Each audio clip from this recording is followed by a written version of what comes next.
ओम शांति। आज हम बात करेंगे वाणी के महत्व के बारे में। वाणी का प्रभाव जीवन में बहुत गहरा होता है। कड़वी वाणी होने पर हम कई लोगों व स्थानों से दूर हो जाते हैं, कईयों की बद्दुआएं ले लेते हैं और उनके मन को कई बार गहरी चोट भी पहुंचा देते हैं। हमें उस समय भले ही पता नहीं पड़ता, परंतु उनके साथ कर्म बंधन का खाता तैयार हो जाता है। इसके विपरीत अगर हमारी वाणी मीठी होती है तो हम कई लोगों के दिल पर राज्य करते हैं। इससे हमें विशेष संतुष्टता प्राप्त होती है। अतीन्द्रिय सुख की अनुभूति से हम गदगद होने लगते हैं। संबंध, संपर्क व समाज में भी हमारा प्रभाव बढ़ता है।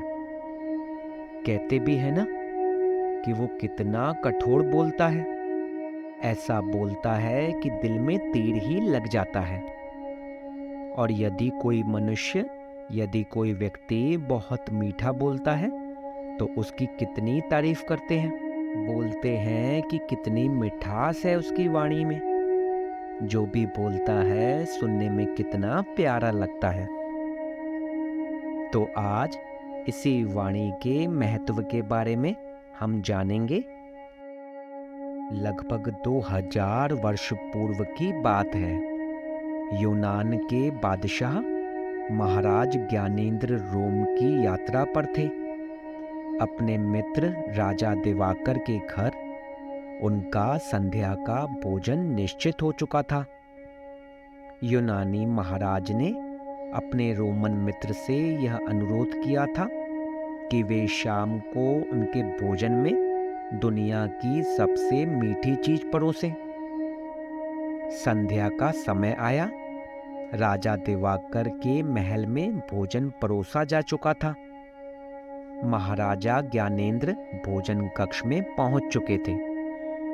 उनकी जिज्ञासा थी कि दुनिया की सबसे अधिक मीठी वस्तु क्या परोसी गई होगी।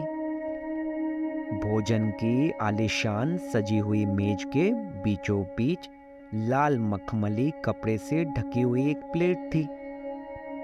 यह है वह वस्तु जिसकी तुमने फरमाइश की थी। राजा दिवाकर ने ढकी हुई प्लेट की तरफ इशारा करते हुए कहा। कपड़ा हटाए जाने पर प्लेट में रखी वस्तु को देखकर महाराज हतप्रभ रह गए। वह एक पशु की कटी हुई जुबान थी। रोमन राजा दिवाकर ने कहा, मित्र, जुबान की मिठास हृदय और मस्तिष्क को छू जाती है तथा इससे अधिक मीठी चीज दुनिया में कुछ भी नहीं है। यूनानी बादशाह राजा ज्ञानेंद्र के इस कथन से पूर्णतया सहमत थे। भोजन के दौरान वे मानव की वाणी की महत्ता एवं उसकी अभूतपूर्व शक्ति के बारे में सोचते रहे। भोजन समाप्त हुआ। जाते जाते यूनानी बादशाह ज्ञानेंद्र ने अपने रोमन मेजबान से एक विचित्र अनुरोध फिर किया। मित्र, मैं कल पुनः आ रहा हूं। कल मुझे ऐसी वस्तु परोसना जो विश्व में सबसे अधिक कड़वी हो। अवश्य मित्र कहकर रोमन मेजबान ने ये विचित्र अनुरोध स्वीकार किया। अगली संध्या भी आ पहुंची। वही खुशनुमा शानदार माहौल, कतारबद्ध पकवानों से सजी मेज एवं इनके मध्य में वही एक प्लेट जो आज नीले मखमली कपड़े से ढकी हुई थी।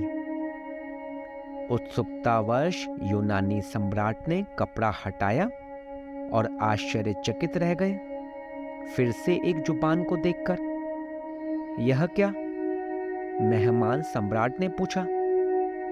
मेजबान मित्र का उत्तर था, हाँ मित्र, विश्व की सबसे कड़वी चीज भी यही है तथा विश्व की सबसे मीठी चीज भी यही है। इसका उपयोग अत्यंत सावधानी से करना चाहिए। दो राजाओं के उपरोक्त वार्तालाप से हम समझ गए हैं कि वाणी एक फूल है तो वाणी एक पत्थर भी है। वाणी से हम किसी को जोड़ भी सकते हैं तो वाणी से किसी को तोड़ भी सकते हैं। वाणी किसी को क्रोध भी दिला सकती है तो किसी को शांत भी कर सकती है।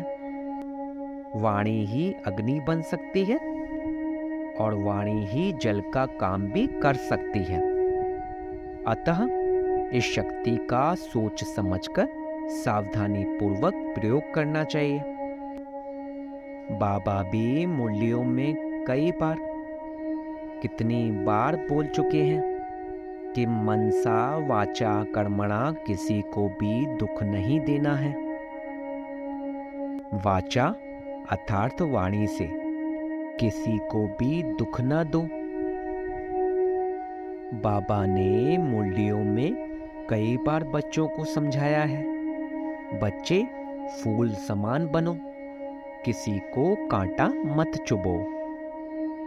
कांटा मनुष्य कैसे चुभोते हैं? मन से, वाणी से, अपने कर्म से, किसी का गलत सोचकर, किसी को बुरा भला कहकर। तो आज अभी से हम ये संकल्प लेंगे कि हम अपनी वाणी से, अपने मन से, अपने कर्म से किसी को भी दुख नहीं देंगे। सदैव ऐसे मीठे बोल बोलेंगे कि सामने आत्मा को शीतलता प्रदान हो। ओम शांति, ओम शांति, ओम शांति।